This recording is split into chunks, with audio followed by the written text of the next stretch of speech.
This is something that's in my blood. For me, this work is part of a long family tradition, so it's simply part of my DNA makeup.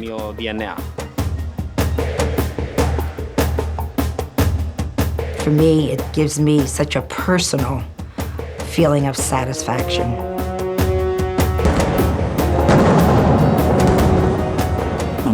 You have to be really focused, otherwise there's no point. And when you can't manage that anymore, you can't carry on. But I'll carry on for a while yet.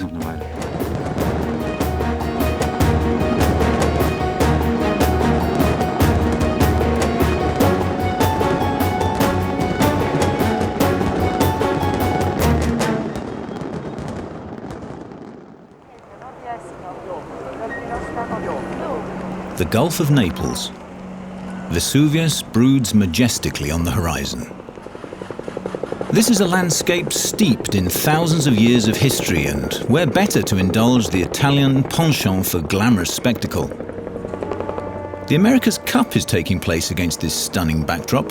State-of-the-art racing yachts ply to and fro with a Castel dell'Ovo in the background. Here, according to tradition, an enchanted egg or ovo lies hidden beneath this grim 12th century edifice. Against this magical setting, Italian fireworks technicians are setting up a major display for the grand finale of the sailing competition. Patience is paramount, and a loving attention to detail.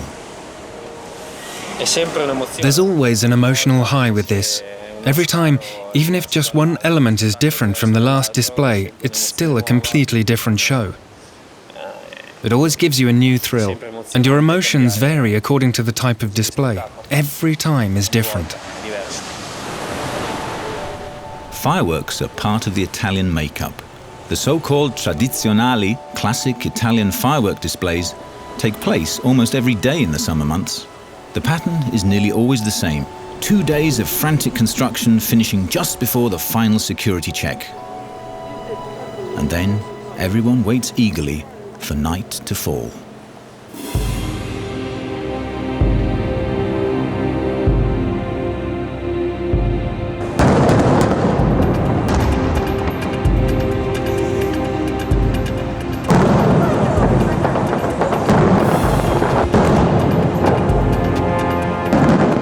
The predominance of silver and gold is a characteristic of Italian displays. For 30 minutes, the Italians' multi-burst fireworks brighten up the night sky with fountains of gold and wisps of white. It's a festival of fire and light, gorgeous and ephemeral. For centuries, fireworks have been part and parcel of the art of extravagance.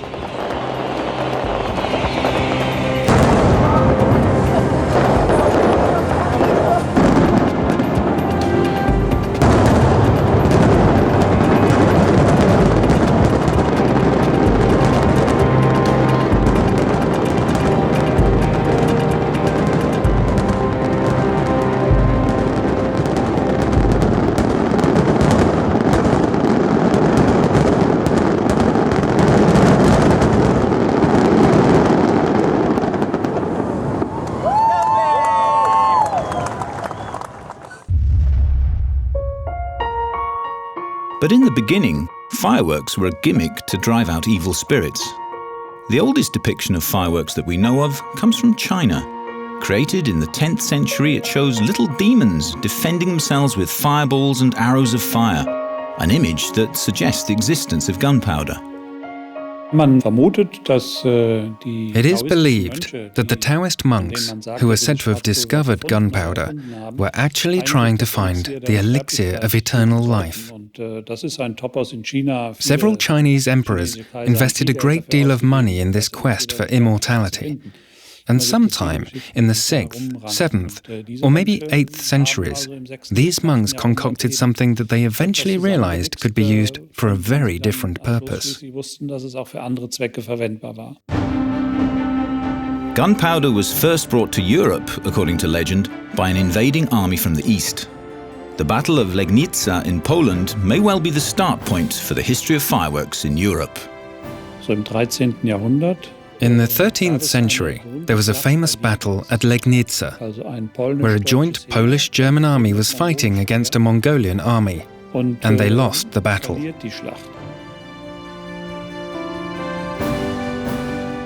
Fireworks were used in this battle.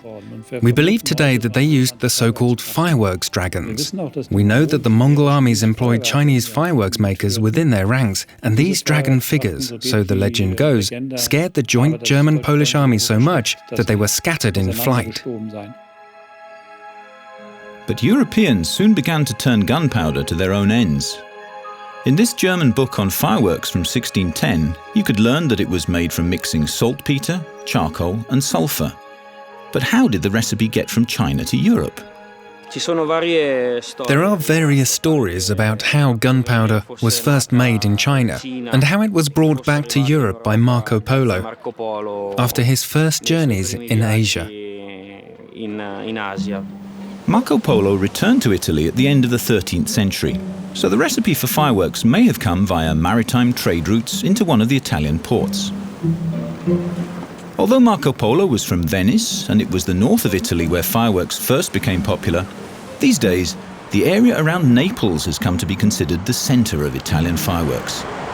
The Italians love to celebrate, and the louder and more colourful the better. After all, this is where the European love affair with fireworks began.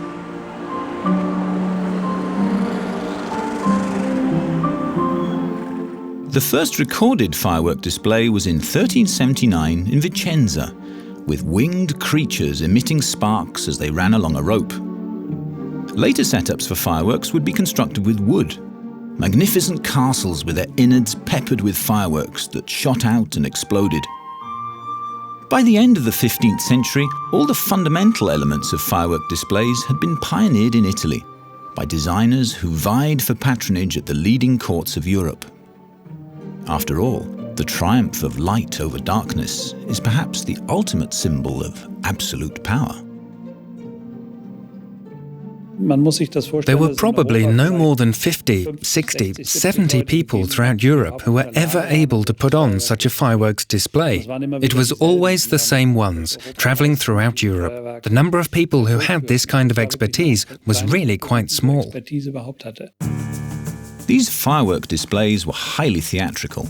Ships or dragons were constructed for the sole purpose of being set on fire. Italian firework designers such as the Ruggieri brothers were celebrated throughout Europe, and in 1740, Louis XV brought the Ruggieris from Bologna to Versailles, at that time the most extravagant royal court in Europe. To celebrate the wedding of his grandson with Marie Antoinette, Louis XV ordered the creation of a truly legendary fireworks display, the most magnificent of the whole Baroque period. In May 1770, the Ruggieri brothers set off 20,000 rockets and 6,000 mortars, creating huge bursts in the sky up to 300 meters in diameter. È un orgoglio per noi italiani che fosse di origine italiana e quindi questo significa che la storia. We Italians are proud that the art of fireworks design has its roots in our country. Fireworks became well known because the Ruggieri left Italy during the Baroque era. We benefited from that, because even though the genius of the Ruggieri was lost to us when they went to France, that's what opened up the field of pyrotechnics all across Europe. The Italian tradition of fireworks design is still evident today. The Parenta family from Melara near Venice use modern materials to create displays in a historical setting. Floating pontoons on the lagoon are one of their specialities. In the 17th century, fireworks designers also used water to set off their pyrotechnic displays. This was one of the innovations of the Baroque period. Ever since their fireworks factory was established in 1900 by Romualdo Parente from southern Italy, the family has remained particularly conscious of their heritage. All the effects that Parente create are inspired by the Italian fireworks tradition. We still feel that this is an art form. We continue to employ the effects that evoke the Baroque style. and the choreography, and the theatrical elements that were pioneered in the Baroque era. Macchine scenografiche che venivano utilizzate ai tempi del barocco. Once a year, Parentes celebrate with an extravaganza that lights up the city of Venice.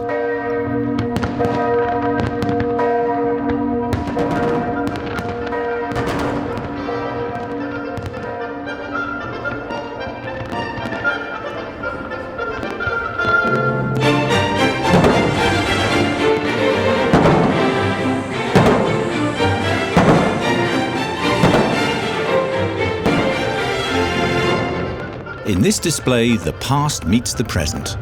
The lagoon reflects the light, and the fireworks' impact has doubled. That's something the master designers of yesteryear understood well. And the greater the outlay on a firework extravaganza, the greater the appreciation at its end.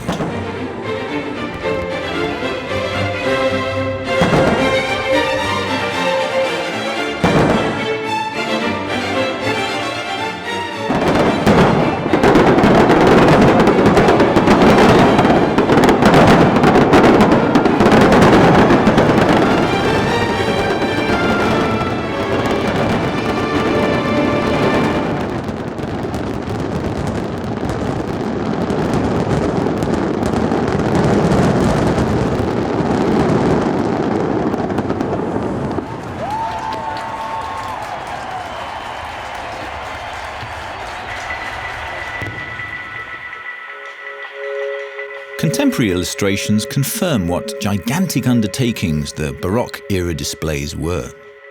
These old engravings give us an idea today how fireworks might have looked in the heyday of that period. In olden times, they achieved much greater things. It's incredible what we can see in these engravings. And there's a reality to that we can see here, and not just from the technical point of view. You can also be inspired by what they created. These days, everything's moving forward so fast. It's really exciting to see how you can still do something different just with simple means. There is a beauty in ephemeral things. Here, in the Dresden print room, the period between the 16th and mid-18th centuries can still inspire us with these contemporary illustrations of lavish artistic displays. Firework artist Tom Roeder wants to try and understand their sophistication and finesse. This man from Dresden is not a conventional pyrotechnic specialist, but one of the industry's great individualists, who's always on the lookout for something different. When you study this one here, you can see that it's a straightforward construction, but there's a lot more to it. There are animals. There's a building included with lots of little details. In some ways, it's like a symphony, whereas today we can create more with the technical means available. Augustus the Strong, Elector of Saxony and King of Poland, took a similar approach at the end of the 17th century, using the latest technology in order to impress. At the center of this castle of fireworks, Hercules slays the dragon of evil. That's how the king liked to see himself, as a hero at the center of his own light spectacular. Dresden is famous for its fireworks tradition. The palaces of the aristocracy and the River Elbe nearby provide an ideal setting.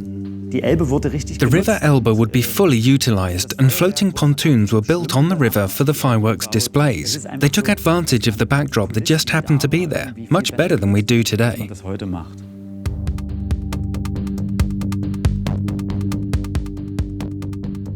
It's handmade, it's analog, and there are occasional mistakes in the presentation that just create an atmosphere that is all the more human for it. When it's easier to follow the story, even more people can surrender themselves to believe in the wonder and enchantment of it all than they can with these digitally controlled events that predominate today. The fireworks display designer became the court favorite of kings and queens. This new profession grew and flourished particularly between the 15th and 18th centuries.